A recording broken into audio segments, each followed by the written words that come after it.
It was a crisp autumn evening, and the fractures in my reality began to emerge. My wife Claire had gone out with her friends, or so she claimed, leaving me alone with a bottle of wine and an old movie to fill the silence. After 7 years of marriage, we were well acquainted with each other's rhythms, habits, and tells. Yet that night, an unsettling difference lingered in the air. Her voice on the phone had been unnaturally bright, her laughter strained, yet I dismissed it, urging myself not to overanalyze. She entered just after midnight, giggling like a.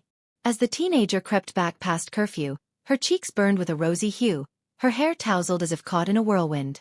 The unmistakable fragrance of another's cologne clung to her, sending a wave of unease through me. Yet, I masked my turmoil with a smile, pretending that everything was perfectly fine. Miss Sill collapsed onto the couch, tossing her heels aside, and shot me a carefree grin.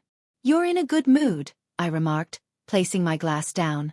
"Yeah, it was a great night," she responded, her voice soaring with excitement, almost giddy. "The girls and I had such a good time." Just a simple gathering, filled with drinks and laughter. I nodded in agreement. As I studied her intently, a sense of relief washed over me, but as the night deepened, I noticed her avoiding my gaze, clutching her phone as if it were a lifeline. A whisper of suspicion began to creep in, yet I chose silence. Confrontation was not my approach, not yet, at least. I resolved to wait and observe, for trust was the bedrock of our marriage, or so I had thought. The following morning, Claire was uncharacteristically cheerful, humming while she prepared breakfast. Her phone buzzed incessantly, yet she made no effort to check it. When she left the room, I found myself unable to resist. I picked up the phone, my heart racing. With a heavy heart, I pounded and unlocked it, aware that we knew each other's passcodes, a small gesture of trust that now seemed like a bitter mockery. The messages were devastating. "Last night was unforgettable, a moment that lingers, and I can still feel your touch haunting me." My vision wavered, a haze enveloping my thoughts as I navigated the cascade of messages from a contact known only as M.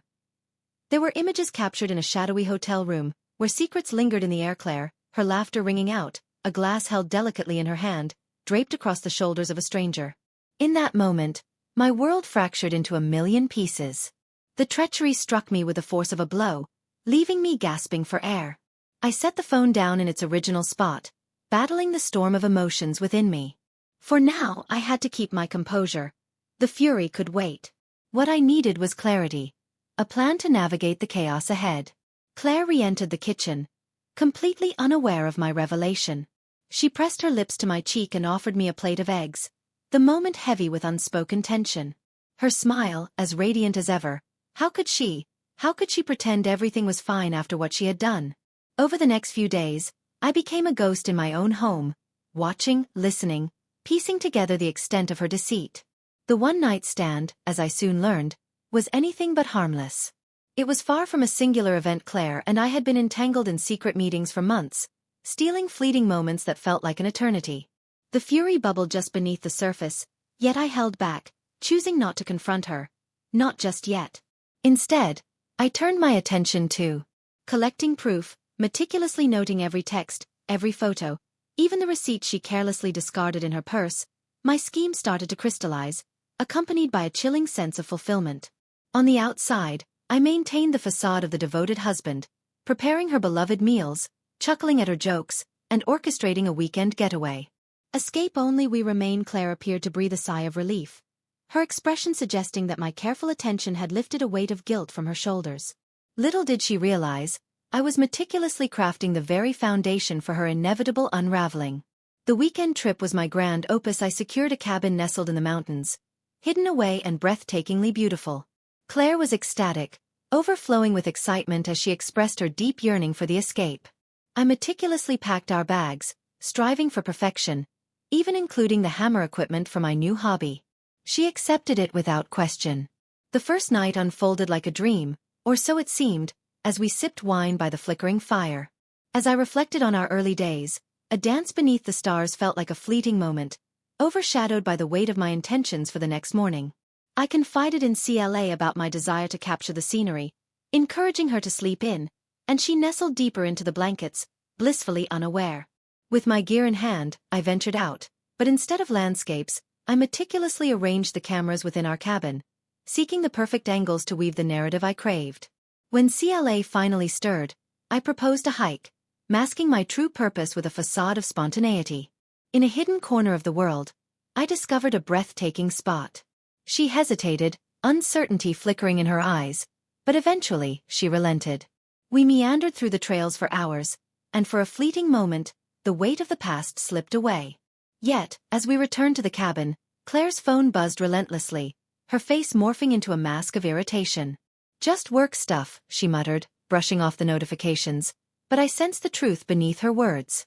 That evening, I crafted her favorite dinner, pouring another glass of wine each time hers approached emptiness, her laughter ringing out like a fragile melody in the air. Oblivious to the tempest gathering, she made her exit. She made her way to the bathroom. I seized her phone from the counter and sent a solitary message to him. "Let's end this." Then, I erased the thread, leaving no trace. By the time we returned home, CLA had reverted to her typical self, her laughter resonating throughout the house. But when she reached for her purse, her expression turned ashen as she frantically searched through it. Panic surged with every fleeting moment. "Where is it?" she murmured, her voice quaking. "What's wrong?"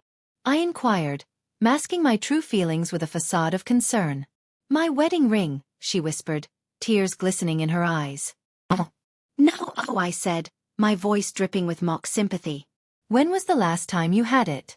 She looked at me, her expression a mix of guilt and desperation. "I don't know. I must have taken it off somewhere. I've hidden it, of course."